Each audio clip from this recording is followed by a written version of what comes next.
tale for you today. And this was a fairy tale that I loved to listen to whenever I was a little girl. You might have heard it, but I hope you enjoy it. It's called Rumpelstiltskin. There was once a foolish miller. So this is the miller.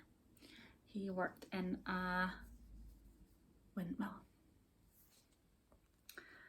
There once was a foolish miller whose pride and joy was his beautiful daughter, Isabel.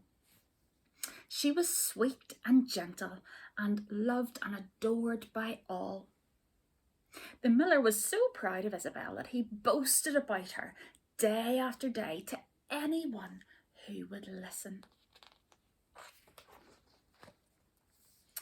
Tulips start to bloom when my daughter sings, bragged the miller. When Isabel catches raindrops, they turn into butterflies. My daughter can even spin straw into gold. Soon, word reached the king, who rode to the village to hear the miller's amazing tales. Gold from straw, the king cried greedily. How clever! I command you to spin for me tonight. Wait, there's been a terrible mistake, shouted Isabel. But it was too late, and she was carried off to the castle. There, in the highest tower, was a small wooden spinning wheel and a mountain of straw. Spin me my gold, ordered the king, or I shall throw you into the royal dungeons. Poor Isabel tried everything she could think of. She pedalled the wheel, she twisted the straw, she pushed and she pulled, but nothing worked. And as the stars began to twinkle, Isabel started to cry. If only there was someone who could help me, she wept. Who do you think might come to help her? Suddenly there was a dazzling flash of light and poof! A strange little man appeared. He had a sharp, pointy face and a glittering golden cape. I can spin straw into gold, the little man smirked. I will help you for a price. But I'm just the miller's daughter, whispered Isabel. I have nothing to give. Here's my plan, he said. Tonight I will spin your gold. But one day, when you have riches beyond your dreams, I shall return, and you must promise me my pick of treasure then. Oh, yes, anything, Isabel agreed gratefully. So the little man sat down at the wheel. Whirr, whirr. Around it spun, making coins and crowns, trinkets and trophies, until the room glittered with gold. You saved me, sighed Isabel. How will I ever repay you? Just don't forget your promise, laughed the little man, and with that he vanished. In the morning, the king returned. He was delighted. What glorious gold, he cheered. You truly are a wonderful girl.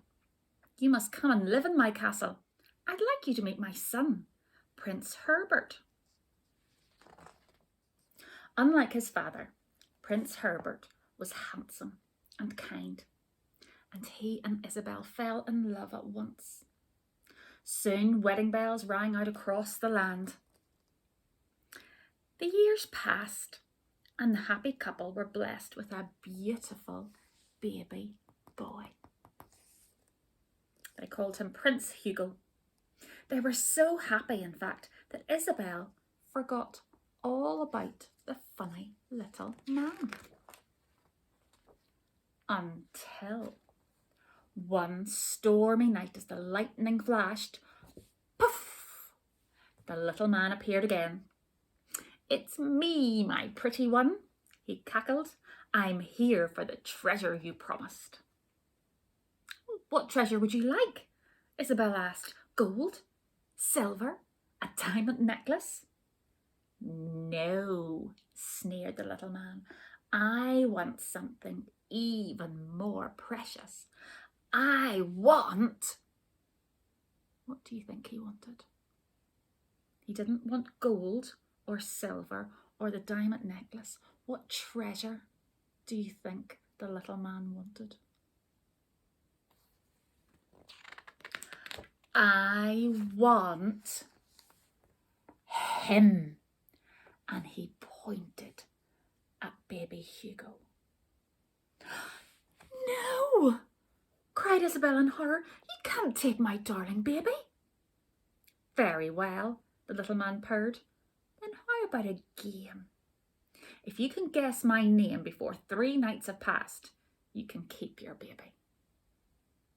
And chuckling, the little man leapt into the air and vanished. "Don't worry, my love," called Herbert, rushing over. "That horrid man will never take dear, sweet Hugo." On the first night, Isabel guessed all the names she'd ever heard.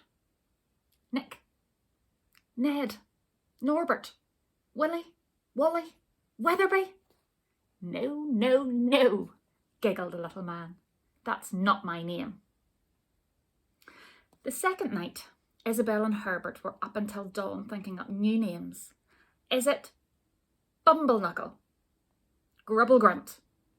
Wigglewee?" "No, no, no," cheered the little man. "Not even close." Isabel was desperate. "I can't think of any more names," she cried. "Then we must find out this little man's secret," said Herbert. "I have a plan." What do you think the prince was going to do? Let's see if you're right. So the next morning, Herbert set off to search for the little man. He rode through the village, over the hills, into the deep forest, but the little man was nowhere to be found. Then, as the sun was setting in the woods, he saw the flash of a golden cape. Herbert hid behind a tree and watched as the little man danced around a fire, singing, "The queen will never win this game. Rumpelstiltskin is my name." "That's it," whispered Herbert, and he rushed back to tell Isabel. That night, the little man appeared one final time. "This is your last chance, my pretty one." "Let me think," said Isabel. She frowned and scratched her head. "Could it be Rumpelstiltskin?" "Doom and darkness! How did you guess?" shrieked Rumpelstiltskin, and he howled and he growled and he stomped and he stamped so hard that he crashed right through the floor and fell down, down, down, deep into the royal dungeons below. Rumpelstiltskin was never seen in the kingdom again. Hugo grew up to be gentle and kind and adored by all, just like his mother. And they all lived happily ever after. So that was the story of the little man with the funny name. Can you remember what his name was? Rumpelstiltskin. So that was a fairy tale for today. Maybe you could have fun making up your own fairy tales. And remember, most fairy tales start with once upon a time and they end with and they lived happily ever after. So we'll see you the next day for another story.